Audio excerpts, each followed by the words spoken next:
बहुत स्वागत व्यूअर्स आप सभी का। आप देख रहे हैं आपका प्रोग्राम कॉफी पर कुरुक्षेत्र में। हूं सौरभ शर्मा। रोज की तरीके से आपके साथ बात होती है खुल्लम खुल्ला। आपसे कुछ छुपाते नहीं, सब कुछ बताते हैं जो कोई और आपको नहीं बताता।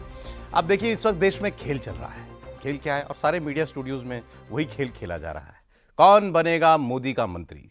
जहां जाइए जितने नाम, सबकी चर्चाएं, ये बनेगा, ये हटेगा, इस बार इतनी ये लोग से खाली कराया जाएगा मंत्री का पद, या नए नए लोग आ सकते हैं।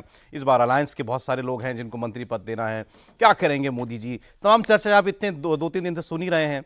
तो हमारे दो काम होते हैं, एक तो आपको सच्ची खबर बताना, और दूसरा ये जितने बाकी लोग पतंग उड़ाते हैं ना, अफवाहबाजी वाली, जिसको व्हाट्सएप वाली यूनिवर्सिटी वाली खबर लोग कहते हैं, वो सारी खबरें गिराना। तो वो सब कुछ हम यहां करेंगे। और असल में चल क्या रहा है इस वक्त सरकार के अंदर, क्या कोई जानता है? जो भी आदमी आपको बता रहा होगा कि फलाना आदमी मंत्री बन जाएगा, कोई अंदर की खबर है क्या? जो खबर होगी यहीं आपको मिलेगी, कहीं और आपको नहीं मिलेगी। कल 7:15 बजे मोदी जी तो बन जाएंगे भारत के तीसरी बार प्रधानमंत्री, लेकिन साथ तो उनकी टीम भी होगी। वो टीम क्या है, फोन किसको जाएगा, फोन आज जाएंगे या कल जाएंगे, ये सारी बातें आपको हम बताएंगे। और आज हमारे साथ एक बड़े खास मेहमान हैं। मैं आपका परिचय करा रहा हूं, अमिताभ तिवारी साहब से। बहुत स्वागत अमिताभ जी। अमिताभ जी वैसे तो मुंबई में रहते हैं, इनको आप सोशल मीडिया पर, एक्स पर, फॉर्मरली ट्विटर पर आप लोग जानते होंगे। बड़ा इनका हैंडल बड़ा मशहूर है, पॉलिटिकल बाबा। डेटा के आदमी है, आंकड़ों पर काम करते हैं और बड़ा नंबर क्रंचिंग करते हैं, बड़ी जबरदस्त। तो इस बार इन्होंने नरेंद्र मोदी कहां हारे, क्यों हारे, उसको लेकर के बड़ा तफसील से अपने टाइमलाइन पर लिखा हुआ है। तो वो भी हम लोग बात करेंगे। बहुत स्वागत अमिताभ जी आपका। हमारे south India editor T Raghavan साहब हमारे साथ हैं। दक्षिण अचानक बड़ा महत्वपूर्ण हो गया है भारतीय जनता पार्टी के लिए, तो है ही है। तेलंगाना में अच्छे नंबर, इसके अलावा उड़ीसा, माफ कीजिएगा, तमिलनाडु से अच्छे वोट मिले हैं। केरल में पहली बार सांसद चुन करके आया है, उनको आंध्र प्रदेश में अच्छी परफॉर्मेंस है, उनको वहां से अपने आप को भी रिप्रेजेंटेशन देना है। और दूसरा एलआई, उनका टीडीपी सबसे बड़ा एलआई, उसको कुछ ना कुछ तो देना पड़ेगा। और देवेंद्र पराशर, खबरों की खान, भारत सरकार के विशेषज्ञ। और कुछ जोड़ूं आपके सम्मान में? कुछ नहीं। रोज की तरीके से हमारे साथ है। तो शुरू किया जाए खेला आज का। हाँ, कौन बनेगा मोदी का मंत्री? देखिए, नाम भी हमने फिल्मी दिया है, तीसरी कसम, मोदी जी की तीसरी कसम। तो पहले आप गिरा दीजिए खबरें, मैं खबरें उड़ाता हूँ और ये सब खबरें गिरा देता हूं। पहले गिरा के और एक आपको दे देता हूं। जैसे जो नंबर्स को लेके चल रहा था ना कि टीडीपी इतनी संख्या, जेडीयू इतनी संख्या, अब उसमें क्लैरिटी रखिए कि एक कैबिनेट एक एमओएस, यही टीडीपी को बोला गया है। यही एक कैबिनेट एक एमओएस जेडीयू को बोला गया है। इतना ही जेडीयू से राजीव रंजन सिंह और ललन सिंह और रामनाथ ठाकुर, जो कि अति पिछड़ा कम्युनिटी से आते हैं, नाई जाति बेसिकली है। स्वर्गीय कर्पूरी ठाकुर भारत रत्न भी दिया गया था, आपने देखा, और उसके बाद ही नीतीश कुमार इधर आए थे। तो इस सारी पृष्ठभूमि में समझा जा रहा था कि राज्यसभा सांसद हैं रामनाथ ठाकुर, उनको बनाया जाएगा। तो इन दोनों से आज नीतीश कुमार की मुलाकात भी हो गई है, इन लोगों को इंडिकेट भी कर दिया जेडीयू से ललन सिंह और रामनाथ ठाकुर अभी राज्यसभा के सांसद हैं। ललन सिंह मुंगेर के सांसद हैं, भूमिया कम्युनिटी से आते हैं, कति पिछड़ा। तो नाम, नंबर कंफर्म, नाम कंफर्म, यही दोनों, इन दोनों के इंडिकेशन। हाँ, ये जेडीयू, आपको आज की पहली खबर हम कहते हैं यही मिलती है और खबर कहीं और नहीं। जेडीयू कोटे से एक ललन सिंह कैबिनेट मंत्री, रामनाथ ठाकुर एमओएस बनेंगे। और यही फॉर्मूला लागू होगा टीडीपी पर। यही फॉर्मूला टीडीपी पर लागू हो गया। तो 8-8 मंत्रालय दे रहे थे वो राज्य वाले बता रहे होंगे केंद्र में। तो उनका भी यही है, एक कैबिनेट एक एमओएस। अभी नाम कंफर्म नहीं है। नाम अभी कंफर्म नहीं है। 2014 में भी सौरभ 16 सांसद उनके पास थे, तब भी एक एमओएस एक कैबिनेट था। आज यही चर्चा हुई थी जब सुबह बैठे थे लोगों के साथ, तो बोले यार फिर क्या हो जाएगा, दो एक कैबिनेट एक एमओएस तो हमारे पास 14 में भी था। हाँ। यही बात हो रही थी कि भाई टीडीपी वाले ये कह रहे थे, कि भाई कॉम्प्रोमाइज होगा तो कहाँ, क्योंकि जब बात ये उठी कि भाई बीजेपी को कैसे कॉम्पनसेट करेंगे, आंध्र प्रदेश में उनको भी रिप्रेजेंटेशन देना, पुरंदेश्वरी रेस में है कि वो बीजेपी कोटे से वहां से मंत्री बने, तो कितने आंध्र प्रदेश से बन जाएंगे। पवन कल्याण है ही, तो पवन कल्याण का उनकी एक बालाशोरी, उनके वो बहुत 100% चांसेस हैं कि वो एमओएस उनको एक मिल जाए पवन कल्याण के कोटे से।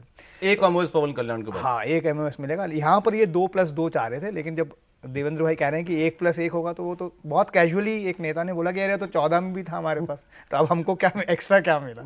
बात वही है कि उनको चाहिए पैसा। तो ये देखिए साहब, देखो ये जो हम 2 दिन से हम आपको क्या बता रहे हैं, नंबर जहां मैं अब ला रहा हूं अमिताभ जी को, 240 मत पढ़िए, 293 पढ़िए, और कुछ नहीं बदला है मोदी के लिए, और कुछ नहीं बदला है। मोदी प्रधानमंत्री हैं, वैसे ही सरकार चलेगी जैसे चलती आ रही। तो किसी को लग रहा हो कि 240 वाली सरकार है, तो इस बार जो बात बता रहे हैं राघवन बताने की, टीडीपी वालों को भी लगा होगा कि भाई अब की बार तो मोदी से कुछ ज्यादा वसूलेंगे, तो वो सब कुछ नहीं हो रहा है। इसको लेकिन सौरभ इस रूप में भी समझ लेने की जरूरत है कि जैसे 16 सांसद 12 सांसद के आधार पर आप मंत्री पद की डिमांड कर रहे हैं, तो 240 सांसद जहां हैं तो उस एरिया को भी तो आपको ऐसे ही प्रतिनिधित्व देना होगा ना। वो जो फॉर्मूला है वो उसी हिसाब से सेट करना होगा। नहीं वो तो ठीक है, लेकिन अगर कोई एलआई ये समझता हो कि मैं इनकी जरूरत हूं, 0 उसकी कोई गुंजाइश नहीं है, कोई ऐसी बातचीत नहीं हुई है, किसी ऐसी बातचीत की कोई संभावना नहीं है, उसको एंटरटेन भी नहीं किया गया है। और कैबिनेट की जो सबसे बड़ी कमेटी होती है, कैबिनेट कमेटी ऑन सिक्योरिटी, जिसे सीसीएस कहते हैं, उसमें एलाइज का कोई चांस नहीं है। होम फाइनेंस डिफेंस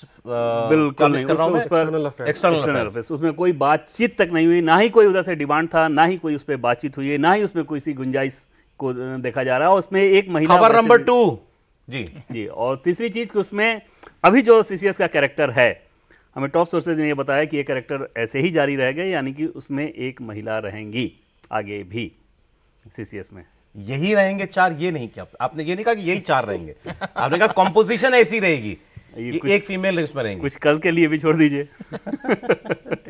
मेरा काम तो खबरें निकाल लेना है। देखिए 3 खबरें दे दी आपको देवेंद्र ने। एलाइज के लिए, दोनों सबसे बड़े एलाइज के लिए एक ही रूल है, एक ही फॉर्मूला है, एक कैबिनेट एक एमओएस। नाम भी बता दिए उन्होंने आपको, बिहार से लल्लन सिंह और रामनाथ ठाकुर। टीडीपी अपने आप डिसाइड कर लेगा। इसके अलावा उन्होंने कहा कि सीसीएस भारतीय जनता पार्टी के पास ही रहेगा, यानी टॉप 4 प्रधानमंत्री के बाद चारों बीजेपी के लिए रहेंगे। उसमें एलाइज ने ना मांगा ना दिया जा रहा है। और यह भी उन्होंने कहा कि इसका कंपोजिशन भी एक रहेगा। अब उसमें नाम बदले जाएंगे या नहीं बदले जाएंगे, बता ही दीजिए ना, छोड़ी कायब। कल अभी तक किसी भी लेवल से, किसी इंडिकेशन से सौरभ, ये अभी हमें नहीं मिला है कि उसमें कोई बदलाव किया जा रहा है। होम अमित शाह जी, अभी तक मैंने क्या किया, मैं फिर से कह रहा हूं कि हमें जो चीज जानकारी मिल सकती है उसमें किसी लेवल से हमें ये नहीं कहा जा रहा है कि इन नामों में से, सीसीएस के जो नाम हैं, इनमें से किसी को। आपकी समझ क्या कहती है कि उसमें से कोई ऐसा है जिसको रिप्लेस किया जा सकता हो?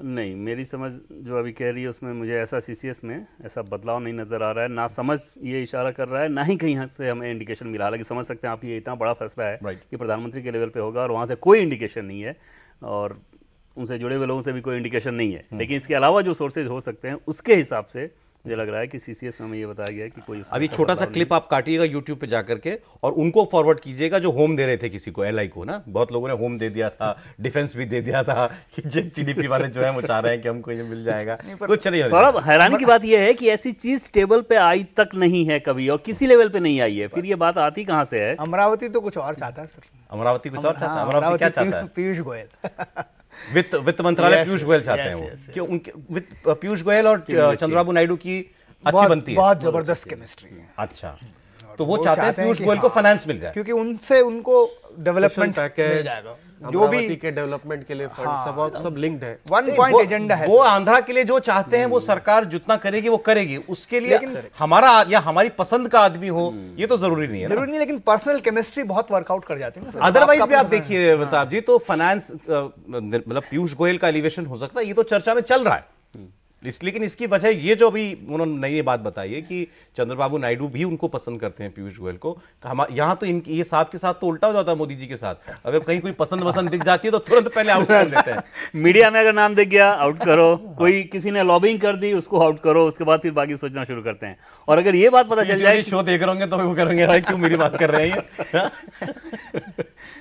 तो अमिताभ जी, हाँ, एसेंशियली मतलब नामों पे तो मतलब जो हमने हिस्ट्री या ट्रैक रिकॉर्ड देखा है वो तो बहुत ही मुश्किल है कोई भी नाम गेस करना। लेकिन जैसा आप नंबर्स के बारे में कह रहे हैं, देखिए 300 सीटों 293 + 10 का I think letter of support मिल चुका है। ओके, तो 303 हो जाए। 303 तो 303 में 240 अगर भाजपा है तो 80% है लगभग। 80+1 की कैबिनेट हो सकती है, पूरी की पूरी मंत्रालय। 81 मिनिस्टर्स हो सकते हैं इंक्लूडिंग प्राइम मिनिस्टर। ओके, तो ऑटोमेटिकली 80 × 80%, 64 सीट्स तो बीजेपी के पास रहेगी, 16 सीटें किसी और के पास रहेंगी, यानी 63 सीट्स हैं अलाइज की, उसमें से 16 उनको मिलेंगी, एमओएस कैबिनेट जो भी मिले, और एक प्राइम मिनिस्टरियल पोजीशन है। तो ये पहला ही राउंड है नेगोशिएशंस, बार्गेनिंग्स, और ये पूरा एक मैसेज देने का भी, करेक्ट। तो प्रधानमंत्री भी नहीं बहुत सारा सीड ग्राउंड नहीं करना चाहेंगे, correct, otherwise he will look weak. This is the first year, तो वो करना नहीं चाहेंगे। और जैसा सर भी कह रहे हैं कि भाई दोनों जो हैं हमारे जो बड़े अलाइज हैं उनके नंबर हटा देते हैं, मान लेते हैं 1 मिनट के लिए 16 + 12 28 है दोनों के, तो भी 275 होता है। 303 - 28। तो ये इस सेंस में कोई मजबूरी नहीं है। मजबूरी नहीं है, लेकिन ठीक है, गिव एंड टेक रिलेशनशिप होता ही है, कोएलिशन एरा में होता ही है। दोनों के साथ प्रधानमंत्री अगर पूरे ग्लोबल लेवल पे पूरे वर्ल्ड लीडर्स के साथ पर्सनल रैपो उन्होंने बिठा लिया है आज की डेट में, तो इन 2 लेवल लीडर्स को मैनेज करना उनके लिए कोई ऐसा बहुत बड़ा मुझे नहीं लगता है कि प्रॉब्लम होने वाला बात है। ठीक है, थॉट अच्छा है भाई। मोदी जब बाइडेन और पुतिन जो है वो उनके साथ चला लेते हैं मोदी जी, तो नायडू और नीतीश कुमार के साथ क्यों नहीं? नायडू तो चलाना लेवल इसलिए की बात है ना, पर्सनल स्किल्स की बात है। It is about what? It is about relationship building, personal skills, personal और आपका रिलेशन है दोनों के साथ? रिलेशनशिप है, पुराने हैं, और आज की डेट में नीतीश कुमार के साथ इंटरडिपेंडेंट रिलेशनशिप हो गई है।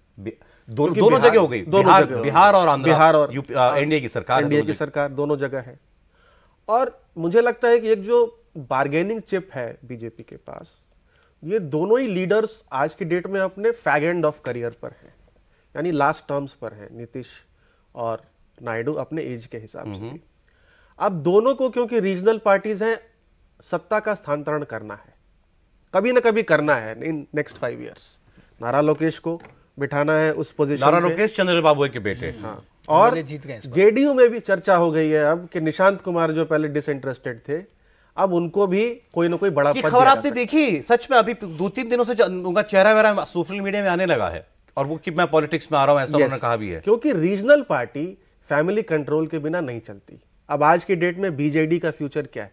बिकॉज कोई भी फैमिली का, क्या नाम बताया आपने नीतीश कुमार जी के बेटे का? Nishant Kumar, if I am not wrong. हाँ, है उनका कुछ मतलब पार्टी में आने का सीन? अभी तक तो कुछ नहीं, इधर हलचल शुरू हो गई है अचानक से। अभी तक तो वो खुद भी नहीं चाहते थे, इंजीनियरिंग बैकग्राउंड के हैं, नीतीश कुमार भी नहीं चाहते थे, यहाँ तक कि और इस हद तक नीतीश उसमें सख्ती रखते थे कि एक बार ऐसा हुआ था सौरभ कि दिल्ली में नीतीश कुमार का एक फ्लैट है दिल्ली में, द्वारका सेक्टर में, वहाँ वो रहते थे। कभी गाड़ी की ज़रूरत पड़ी, यहाँ पे बिहार निवास से गाड़ी चली गई थी। नीतीश कुमार जब आए, उनको इस बात की जानकारी मिली, उन्होंने पहले तो आरसी की फटकार लगाई ज़बरदस्त, उसके बाद एकदम सख्त हिदायत दी गई थी कि पर्सनल काम के लिए बिल्कुल भी यहाँ से गाड़ी नहीं जानी चाहिए। क्या बात है! तो इतना अलूफ रखते रहे हैं वो इस चीज़ को। कभी आए लोग उनका चेहरा नहीं पहचानते? कुछ नहीं, कई शपथ ग्रहण समारोह वगैरह इस never, समय सही एकदम बात से है। नहीं। अब इधर हलचलें थोड़ी शुरू हुई हैं, और जेडीयू के हिसाब से देखें तो माइनस नीतीश कुमार, जेडीयू 0 है। कोई नेता ऐसा है ही नहीं जो उस लेगेसी को अच्छा कंपैरिजन किया आपने उनका नवीन पटनायक के साथ। हाँ, और एक और बात है कि जेडीयू के जो लीडर्स हैं वो आए कहां से हैं? लार्जली आरजेडी से आए हैं, पहले समता पार्टी, फिर जेडीयू, लार्जली आरजेडी या जनता दल बैकग्राउंड के हैं। तो अगर पार्टी के फ्यूचर के ऊपर क्वेश्चन मार्क, क्योंकि पार्टी के अंदर भी इस अनसर्टेनिटी की बात हो रही है। ठीक है, मैं एक बार फिर से आप जो बात कह रहे थे उसका कॉन्टेक्स्ट दोबारा ले आता हूं। ये बात आपने इसलिए शुरू की कि जितनी जरूरत बीजेपी को इन एलाइज की है, एलाइज को भी है कि एक आप वहां पर स्टेट गवर्नमेंट चला रहे हो, वो एनडीए की सरकार है, मिलीजुली सरकार है, और दूसरा इन दोनों नेताओं को अब शायद अपने बच्चों को सेटल करना है। तो इनको फ्यूचर वो भी देखना है इनको। ठीक है, और सत्ता का स्थानांतरण जब आप पावर में होते हैं तभी स्मूथ होता है। राहुल गांधी फंसे कैसे? क्योंकि राहुल गांधी उस समय प्राइम मिनिस्टर नहीं बने जब पावर में थे, करेक्ट, और जब मनमोहन सिंह ने भी ऑफर किया था 2012 में, पावर मिली नहीं, बाद पावर मिली नहीं, और ऑपोजिशन में डिफिकल्ट होता है, ऑपोजिशन में डिफिकल्ट होता है सत्ता का स्थानांतरण करना। आपने खबर देखी अभी आज सीडब्ल्यूसी की मीटिंग के बाद भाई प्रेस कॉन्फ्रेंस करके कहा गया है कि पूरे सीडब्ल्यूसी ने जो है राहुल जी से निवेदन किया है कि आप नेता विपक्ष का पद ग्रहण कीजिए। ठीक है, वहां नेता विपक्ष को ही प्रधानमंत्री जैसा पद बना दिया गया है कि वो ग्रहण कीजिए। अब राहुल गांधी, प्रॉब्लम क्या है? मैं ये राहुल गांधी जी को कोई कटाक्ष नहीं कर रहा हूं, लेकिन राहुल गांधी जी ने जीवन में कभी कोई जिम्मेदारी वाला पद लिया ही नहीं है। एक बार लिया था जब वो अपनी पार्टी के अध्यक्ष बने थे। कितने साल रहे? मेरे ख्याल से 2-3 साल वो रहे थे। 19 का चुनाव हुआ, हार गए, उसके बाद वो रूठ गए, और रूठने के बाद उन्होंने पद त्यागा, और उसके बाद फिर उन्होंने कोई जिम्मेदारी नहीं ली। सारी पार्टी उन्हीं के पीछे भागती है। पार्टी के सारे कार्यक्रम राहुल गांधी के लिए होते हैं, 2-2 यात्राएं, सब कुछ वही है, लेकिन पद नहीं रखते अपने पास वो। अब क्या एलओपी का पद वो लेंगे? खबरें हैं कि वो उनको बनाया जा रहा है, ले लें वो। राहुल गांधी खुद नहीं चाहते, लेकिन पार्टी चाहती है। जैसे वो खुद यूपी से चुनाव लड़ना नहीं चाहते थे, पार्टी ने उनको चुनाव लड़वाया कि आप चुनाव लड़िए, अमेठी से नहीं तो रायबरेली से लड़िए, और उनके लिए अच्छा नतीजा आ गया। अब एलओपी बनना, वो बनेंगे या नहीं, ये सवाल है। उनकी पार्टी छोड़ी, डीएमके चाहती है। मैंने कहा ना आपसे कि स्टालिन ने खुद कहा है कि भाई आप एलओपी बन जाए, एलओपी बन जाओ। इधर बहुत काम करना पड़ता है एलओपी को भी। हाँ, इधर उनका कॉन्फिडेंस भी लेकिन सौरभ बढ़ा होगा, और कॉन्फिडेंस के अलावा मूड भी इस लिहाज से ठीक हुआ होगा कि पहले तो सबको मानते थे कि सब गलत हैं, पूरी दुनिया गलत है, अपनी पार्टी के नेता भी गलत हैं, मैं जो नैरेटिव कह रहा हूँ वो नहीं, पार्टी का अगर प्रदर्शन खराब है तो इसलिए नहीं खराब है कि मेरी रणनीति गलत है या मेरा नैरेटिव गलत है, ये लोग ठीक से ग्राउंड पे लेके नहीं जा पा रहे हैं। जैसे राफेल वाले पे उन्होंने बार बार इस बात को कहा कि मुद्दा तो बड़ा अच्छा था, चुनाव के नतीजों के बाद भी आप लोगों ने उसे ठीक से ग्राउंड पे नहीं ले गया। अब उनका मूड थोड़ा निश्चित तौर पर बदला होगा, मुझे लग रहा होगा कि दुनिया अच्छी हो गई है, मैं जो कह रहा हूँ। सिर्फ कॉन्फिडेंस से नहीं होता ना देवेंद्र जी, आप तो मुझसे नहीं, नंबर्स में ये कह रहा हूँ कि नंबर्स जैसे आ गए हैं, अब उनको ये समझ में आ रहा होगा कि दुनिया मेरी बात समझ पा रही है। ऐसा है, एक कॉन्फिडेंस तो ये हो गया कि अब ये जितने विपक्ष के नेता हैं ये सब मुझे गंभीरता से लेते हैं, पहली बात तो उससे कॉन्फिडेंस आ गया, और वो लेते हैं, जैसा उन्होंने कहा, सालिन साहब ने कहा करो।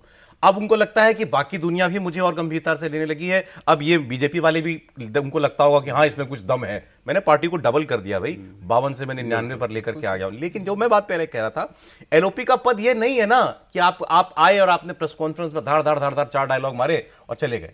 बिल्कुल वो सीरियस बिजनेस है, बिल्कुल नहीं। वहां अधीर रंजन चौधरी नहीं चल पाते थे, अधीर रंजन चौधरी के रोज गुफअप सामने आ जाते थे, राहुल गांधी वो काम कर पाएंगे आपको लगता है? देखिए, आप एक बात सही कह रहे हैं कि ये हिट एंड रन वाला पोस्ट नहीं है कि हमने आज प्रेस कॉन्फ्रेंस की है, 4 आरोप लगाए और निकल गए, क्योंकि संसद की एक गरिमा है। संसद में अगर आप कोई आरोप लगाते हैं तो आपको उसको बैक करना होता है। अब अभी तक sort of responsibility without accountability वाली कंफ्यूजन में राहुल गांधी रहे हैं कि भाई रिस्पॉन्सिबिलिटी ले ना ले, लेकिन सारा कंट्रोल या पावर उनके हाथ में रहा है।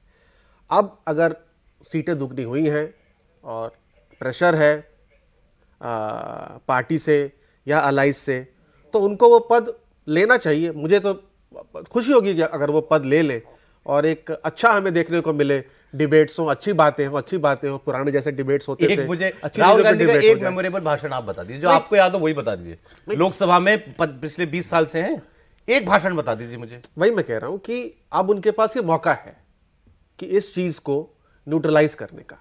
अब उस मौके को, उस चैलेंज को वो लेते हैं। काश हर कोई इतना भाग्यशाली होता कि 54 साल की उम्र में नए नए मौके मेरे लोगों को मिलते। 54 साल में अगर किसी आदमी ने प्रूव ना किया होता तो अलग किसी प्रोफेशन में काम करने लायक नहीं रहता आदमी। एक दूसरी मुसीबत सर अब ये है कि जब हाउस चल रहा होगा तो अगर आप एलओपी हैं तो ज़्यादा से ज़्यादा समय तक आपको हाउस में प्रेजेंट रहना होगा, इस लिहाज से कि आप अपने पोजीशन के लिए, अपोजिशन के लिए रणनीति तय करोगे कि सरकार की कमियां पकड़ोगे, उसमें करोगे। अभी तक हमने देखा है कि राहुल गांधी 1-8 घंटे के लिए ही हाउस आते रहे, अपनी स्पीच के लिए आते हैं, स्पीच देते हैं, चले जाते हैं। हाँ, जवाब तक सामने वाले का नहीं सुनते। तो उस लिहाज से वो भी उनके लिए एक बड़ा टास्क जरूर होगा कि क्या हाउस में इतने देर, जैसे अधीर रंजन चौधरी बहुत ज्यादा समय देते रहे, तो उतना आपको बैठना होगा। चले, तो एक सस्पेंस तो कांग्रेस पार्टी का था कि वहां से कौन एलओपी हो सकता है, तो राहुल जी को मनाया जा रहा है, देखिए वो होते हैं कि नहीं होते हैं। अब इधर से दूसरी ओर से सस्पेंस ही सस्पेंस है। देवेंद्र ने थोड़ा सस्पेंस खुला है कि टॉप 4 में कोई परिवर्तन उनको नहीं लगता कि हो रहा है, उसके नीचे तो लंबी लिस्ट है। खैर, बड़े सारे नए नाम बीजेपी के जो बड़े नेता हैं जो चुनाव जीत करके आए, उनकी थोड़ी चर्चा हमको करनी चाहिए। जैसे शिवराज सिंह चौहान मंत्री निश्चित तौर पे, अगर उनको राष्ट्रीय अध्यक्ष की भूमिका के लिए बचाकर नहीं रखा जाता है, दोनों के लिए नाम चल रहा है। संघ में एक धड़ा चाहता है कि अगला राष्ट्रीय अध्यक्ष शिवराज सिंह चौहान को बनाया जाए।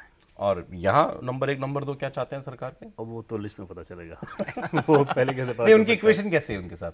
इक्वेशन पार्टी के बाकी नेताओं से जैसा होता है वैसा ही है। हाँ, उसमें नहीं, लेकिन आपको पार्टी प्रेसिडेंट तो बहुत ज्यादा वो चाहिए ना आपको, मतलब जैसे नड्डा साहब खासम खास हैं, सब है, मतलब सीधे बोल दूं यस मैन चाहिए ना? नहीं चाहिए। नहीं, मैं नहीं समझता कि नरेंद्र मोदी या अमित शाह उस हिसाब से फैसले करते होंगे जो कि यस मैन के, तो पार्टी के हिसाब से वो फैसले करते हैं। कौन यस मैन जैसे किसको कहें आप? क्या ऐसा होना चाहिए कि एक धारणा ही जरूर बना दी जाती है, नैरेटिव बना दिया जाता है, लेकिन क्या ऐसा होना चाहिए कि आपके पार्टी का जो शीर्ष नेतृत्व है और पार्टी का राष्ट्रीय अध्यक्ष, इन दोनों के बीच खींचतान होनी चाहिए, टकराहट होनी चाहिए? कोई भी हो, नहीं होनी चाहिए ना, तो उसी हिसाब से होगा। कोई भी होगा तो वो उसी हिसाब से रखेगा वो। तो शिवराज जी का नाम उसके लिए भी चल रहा है अभी। संघ का एक धड़ा चाहता है कि उनको बनाया जाए। राजनाथ जी को लेकर के क्या खबर है? मतलब ऐसा ही मैंने सुना कि राजनाथ जी भी शायद हो सकता टॉप 4 में ना रहे, कुछ लोग को लग रहा है। नहीं, इसकी कोई जानकारी मुझे नहीं है, इसका कोई इंडिकेशन नहीं है और मुझे लगता भी नहीं है कि ऐसा होगा। ना लगने की वजह?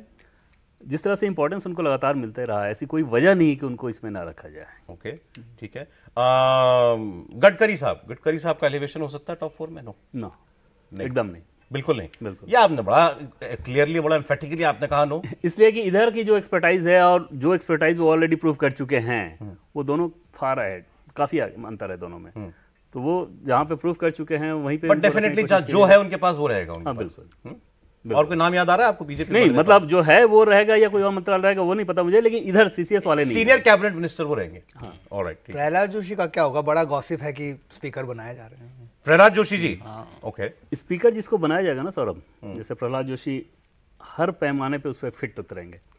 संसदीय कार्य मंत्री रहे हैं, संसदीय कार्य मंत्री से पहले जब स्पीकर बनाया जाता है तो 15-16 लोगों को जो स्पीकर बीजेपी अपने पास रखेगी, पहले ये क्लियर कर दीजिए। बिल्कुल, अपने स्पीकर पास बीजेपी रखेगी। अपने पास रखेगी और ना किसी ने मांगा, ये भी एकदम बिल्कुल शिगुफा था, एकदम शिगुफा। और बालयोगी से जोड़ के आपने कुछ कर दिया। पर्सन ने बताया कि हमने कभी कोई डिमांड ही नहीं दूर दूर तक कुछ नहीं। तो वो बीजेपी अपने पास रखेगी और वो इस तरह के व्यक्ति को ही रखेगी, उसमें ऐसे व्यक्ति को नहीं रखेगी कि जे सुमिता महाजन टाइप व्यक्ति को नहीं रखा जाएगा वहाँ पे।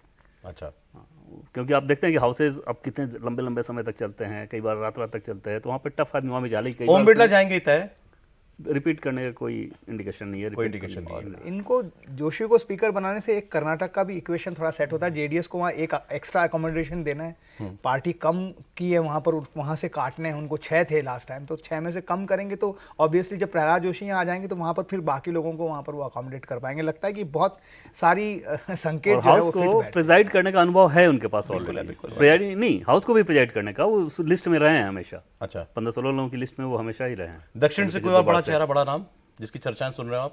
नहीं, दक्षिण से उस रूप में मैं अन्नामलाई का नाम मैं जरूर सुन रहा हूँ। मेरे को तो किसी ने बताया कि पोर्टफोलियो भी शायद उनका हार गए वो चुनाव, बस एक यही तो बात है कि पार्टी को तो चुनाव बढ़ा दिया, हारना कोई वजह नहीं है। 10-12%। और उसमें जब आप मंत्री बनाते हैं हारे हुए व्यक्ति को भी सौरभ, तो उसके पीछे मकसद ये रहता है कि उसको आप बड़ा बनाएं, ताकि जहाँ पे आप थोड़ा फर्टाइल लैंड देख रहे हैं, उस फर्टाइल लैंड में मंत्री बनने के बाद ये और इसका कद बड़ा हो गया तो अपने लोगों को ज्यादा जोड़ नहीं, लेकिन वो जो आदमी जो काम कर रहा है जमीन पर, वो 2 साल बाद चुनाव है ना तमिलनाडु। हाँ, 26 में। तो वो 2 साल वहीं रह करके काम करे जो अन्नामलाई ने किया, या वो दिल्ली आ जाए बीच में? क्या आई थिंक डिफिकल्ट है दिल्ली, क्योंकि अभी देखिए एक ग्राउंड बना है, ठीक है, सीटें नहीं आई हैं, वोट बढ़ गया, लेकिन 3% से 11% बीजेपी का खुद का वोट शेयर हो गया, ऑलमोस्ट 4 टाइम्स हो गया। तो अब इस मोमेंटम को मेंटेन भी करना है, क्योंकि देखिए विधानसभा चुनाव में जब तक AIADMK का वोट शेयर नहीं गिरेगा तब तक बीजेपी को वहाँ एक ओपनिंग नहीं मिलेगी, दैट इज क्लियर। अब विधानसभा में यही मोमेंटम बना के कोशिश करेगी बीजेपी की इस वोट शेयर को 11% से खुद की अब 20% से ऊपर लेके जाए। तो मुझे लगता है वो अभी वहीं फोकस करेंगे। साउथ से अगर कोई नाम आ सकता है तो सुरेश गोपी आ सकते हैं, बिकॉज केरला में वो फर्स्ट टाइम जीते हैं, उनका नाम वहां से आना चाहिए। मुंबई भी जीते हैं। नहीं, और तमिलनाडु से बीजेपी अपना कोई आदमी को देना चाहेगी ना? तमिलनाडु से राज्यसभा के एक मेंबर थे जो मुरुगन हैं, वो ऑलरेडी वो राज्यसभा में हैं, वो फिर से मंत्री हो सकते हैं। मुंबई जी हो सकते हैं, बिकॉज तो होंगे, कर्नाटक से जीते हैं। मतलब राज मुंबई बनाए जाएंगे, एक्स चीफ मिनिस्टर है, वो बनाए जाएंगे। वो तो शायद उनको टिकट ही इसलिए दिया था कि वो जीत के उनको अगर साउथ का प्रेसिडेंट चाहिए तो क्या पार्टी एक्स मुंबई, प्रेसिडेंट आपको लगता है दक्षिण एक्स मुंबई, बहुत हैरानी नहीं होगी अगर ऐसा किया था। लेकिन ओबीसी दिया जाएगा, जो मुझे ये समझ में आ रहा है कि ओबीसी दिया जाएगा। जैसे अभी ओबीसी मोर्चे के जो राष्ट्रीय अध्यक्ष हैं बीजेपी के, लक्ष्मण, वो हैं। तो इस तरह के व्यक्ति को ओबीसी तो जरूर ही रखेगी, बीजेपी रखना चाहेगी, क्योंकि उसको ये समझ में आ रहा है कि आगे राहुल गांधी की जो पॉलिटिक्स है और ज्यादा कास्ट सेंट्रिक होने वाली है। और वो फिर उसी नैरेटिव में, क्योंकि उनको दिख गया कि हाँ यहाँ हमने ये काम किया और इससे हमें कुछ रिजल्ट मिला है, तो बहुत और एग्रेसिवली हो जाएंगे कास्ट के। आपने जितना इस इलेक्शन को पढ़ा है, क्या ये बात सही है कहने मतलब कि अगर मोदी का परसोना, मोदी की अपील, मोदी की गारंटी, जो भी है ब्रांड मोदी जो भी है, उसकी टक्कर इस बार क्या जाति से थी क्या? नहीं, इस बार कोई नेशनल थीम नहीं है। अगर मुझे कोई इलेक्शन में नेशनल थीम नहीं है, जरूर लोकलाइज हो गया चुनाव, ज्यादा लोकलाइज रहा, ज्यादा लोकलाइज हो गया। लोग ये भी आपको सुनेंगे कहते हुए कि भाई रूरल एरियाज में एग्री डिस्ट्रेस और रूरल डिस्ट्रेस की वजह से सीटें हारी भाजपा। तो मध्य प्रदेश, छत्तीसगढ़, ओडिशा, आंध्रा भी आज रूरल है लार्जली, करेक्ट। तो यहाँ कैसे स्वीप किया? सही बात है, correct. It became very local, क्योंकि नेशनल नैरेटिव नहीं था, चुनाव लोकल हो गया। और अगर हम यूपी की बात करें खास करके, आप देखेंगे तो पूरे भारत में भाजपा ने 40% से ऊपर लोगों का टिकट काटा। यूपी में सिर्फ मुझे लगता है 10 या 11 लोगों का ही टिकट कटा है। Majority of the MPs were repeated, और उसने नेचुरल एंटी इनकम्बेंसी को एक्सप्लॉइट करने के लिए सिचुएशन दे दिया। ठीक है, क्योंकि अगर आप देखिए, वोटर कहता है कि भाई तुमने पूरे इंडिया में आधे एमपीज को निकाल मतलब डिनाई किया टिकट, तो यहाँ क्यों नहीं, सवाल पूछा जाता है, करेक्ट।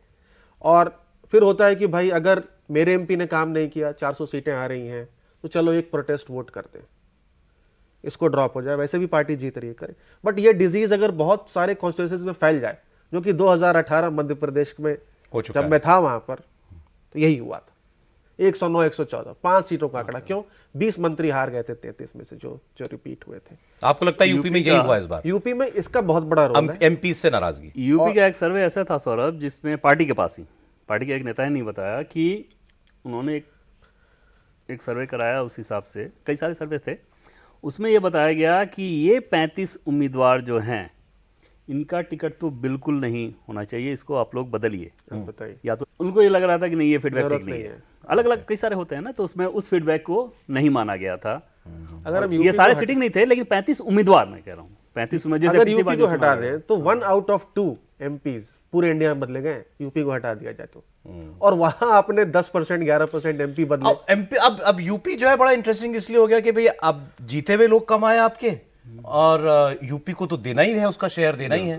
तो ये बीजेपी कैसे डील कर रही है इससे? उस पर बात करते हैं। और एक जो चीज़ आपने उनसे पूछी ना कि कास्ट सेंट्रिक, पीएम मोदी के पर्सनल सामने बिल्कुल ये था। और ये आप इस उदाहरण से समझिए कि यहाँ तक कि वाराणसी में जो भूमिहार कम्युनिटी है, जो कि एग्रेसिवली मानी जाती है बीजेपी सपोर्टर यूपी बिहार में, वहाँ अजय राय जो कांग्रेस पार्टी के कैंडिडेट थे, वो भूमिहार कम्युनिटी के भी जाकर उन्होंने कहना शुरू किया कि जीतेंगे तो मोदी ही, लेकिन अपने समाज की इज्जत तो बचा लो।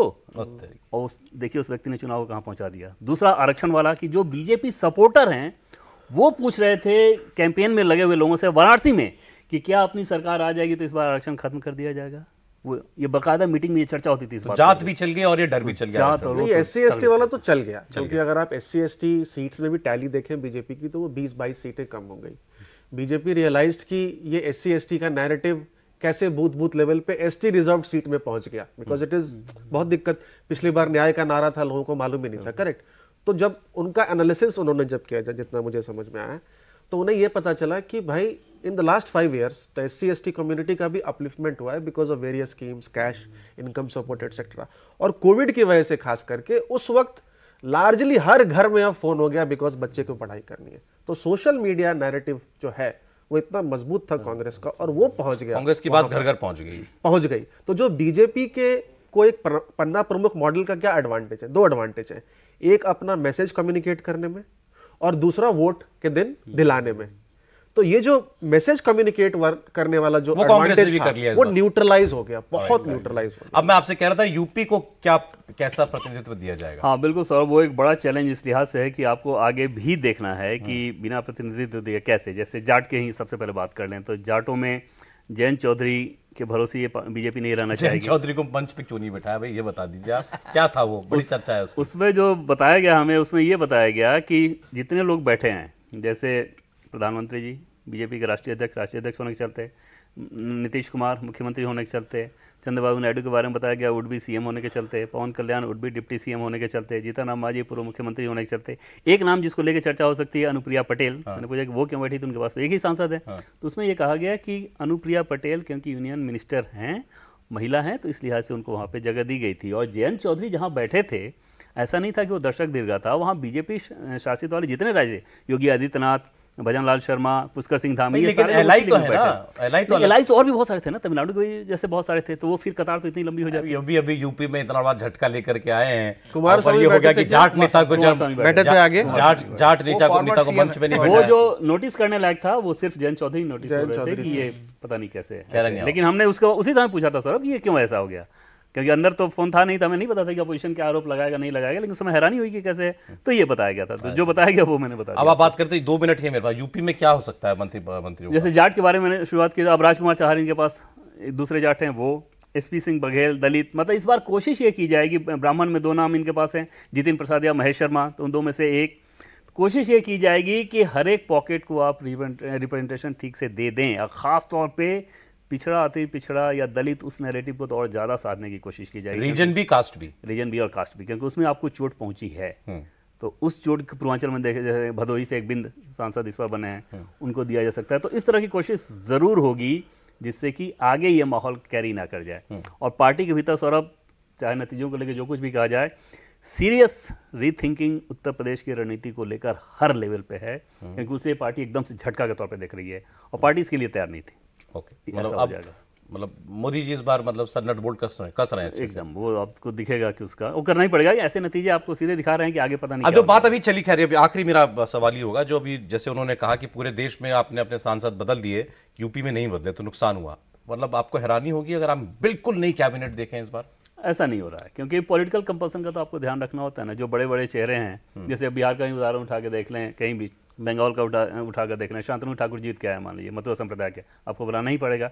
दूसरा जो नाम है, जस्टिस गंगोपाध्याय हों या मनोज टिग्गा हों, उस तरह के आप नए नाम दे सकते हैं, लेकिन कुछ जो नामचीन चेहरे हैं उनको तो लाना ही पड़ता है।